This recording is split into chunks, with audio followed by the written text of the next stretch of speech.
Hey guys, Reese and Cameron from Magnum Bowling Products. Today we're going to be getting into depth with episode number 5.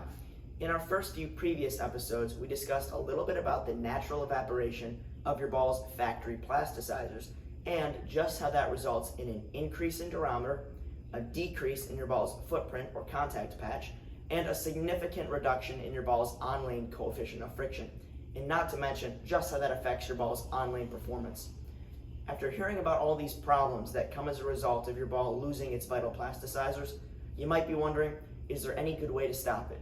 The answer is yes. 2 words, vapor barrier. A vapor barrier is a material that reduces or eliminates the transmission of moisture passing through it. With respect to your bowling ball, if you're able to store your ball in a vapor barrier, and not just a vapor barrier, but an effective vapor barrier, you will in essence be able to preserve those factory plasticizers and maintain that original performance.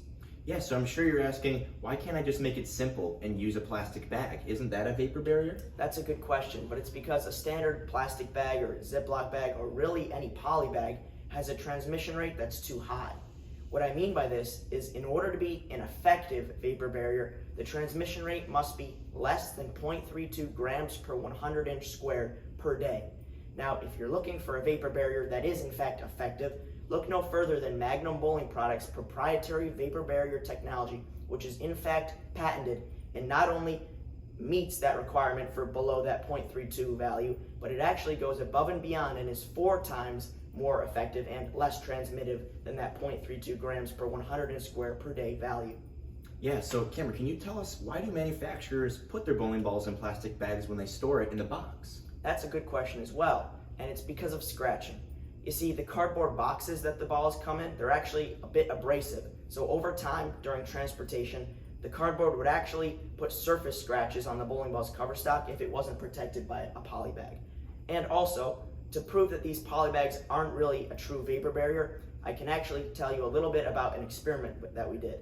We used 4 identical bowling balls, and one of them was stored in the manufacturer's packaging right from the start. That is, in the cardboard box, but then within the box, there was that ball that was wrapped up in the manufacturer's poly bag. Since the poly bag doesn't really have any enclosure at the top, the bag is actually kind of spun and then tucked underneath the ball right from the factory. So that's how ours was stored. After 9 months of sitting in this packaging, we did a durometer test on it and noticed that it went all the way up to 77 durometers, which is about 3 points above from what it started. And not to mention, imagine the significant reduce in performance that you'll be seeing from this significant increase in durometer. Right, so if you want to learn more about Magnum Bowling Products' proprietary and patented vapor barrier technology, stick around for next video where we'll be showing to you the Immortalizer.